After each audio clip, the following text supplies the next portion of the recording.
riding up here.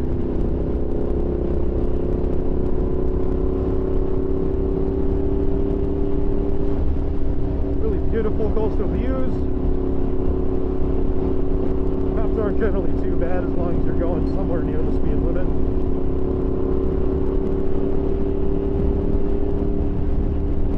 The Brin at the front has a completely pimped out 1050 speed triple. I think it's a 07 or 08. Really nice. I think he's got custom Oz wheels. Olin's front and back. Carbon bits everywhere, including carbon headlight buckets that are really cool looking.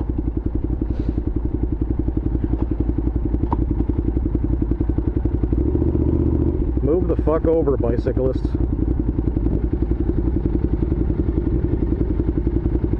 Douchebags.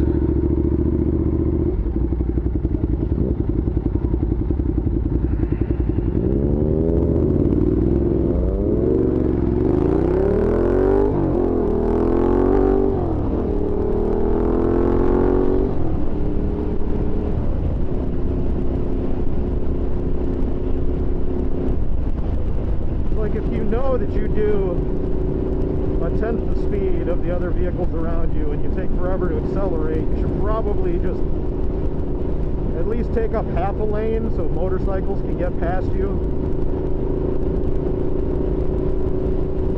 Not ride four abreast.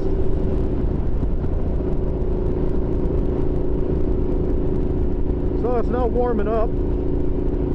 It's just about 70 degrees out now. Hit the first day of spring, clocks bounce forward.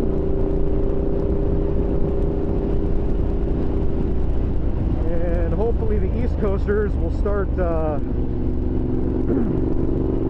seeing their weather warm up.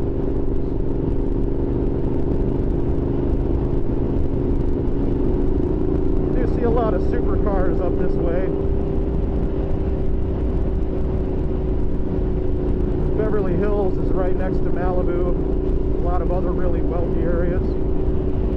These homes that are hanging off the cliffs are multi-million-dollar homes.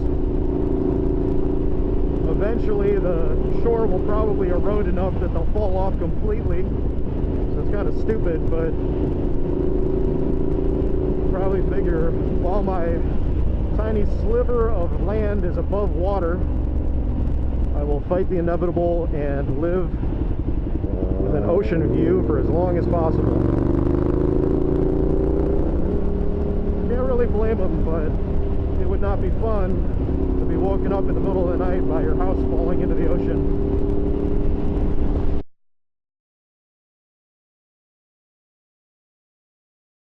Like that lot.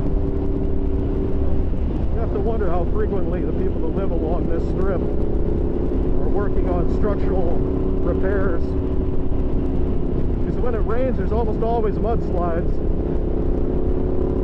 Roads get temporarily closed to get cleared. Big boulders fall down the roads. That's why it's unwise to ride canyons when it's raining. It's not the rain that makes things dangerous, it's the mud, dirt,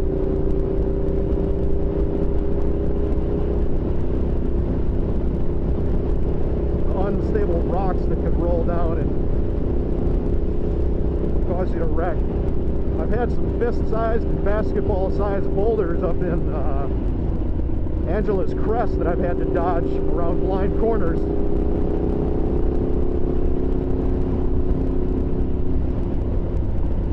That's why I don't try to go total hoon on when I'm out riding.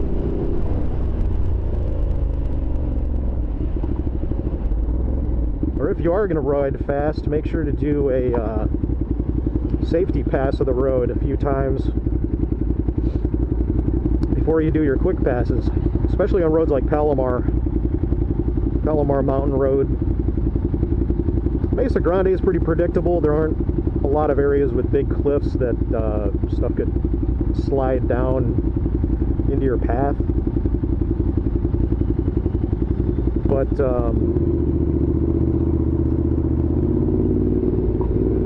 major mountain passes tend to have some pretty bad blind corners. And if you're going to ride them quickly, then you're basically riding with an angel on your shoulder. Complete faith that nothing bad is going to be around the next bend.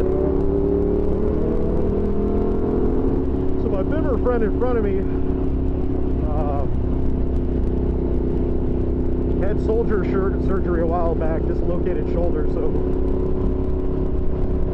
he's going to see how he's feeling before we get too crazy.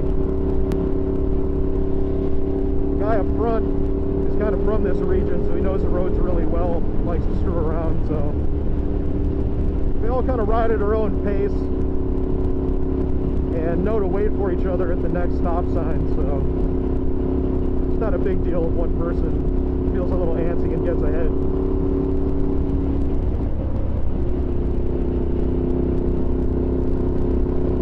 And honestly, that's the best way to go. If you know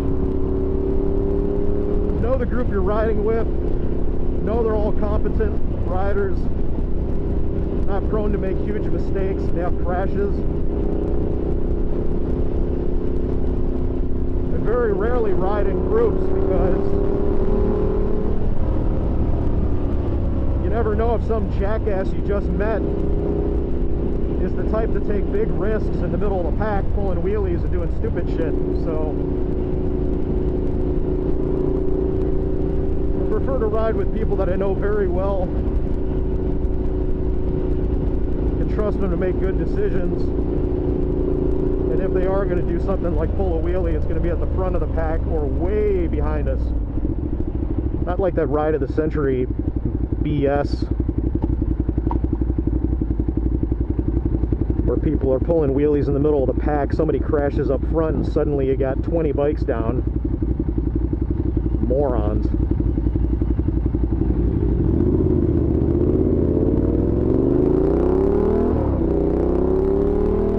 I'd just assume ride solo than risk my life packing in with a bunch of squids.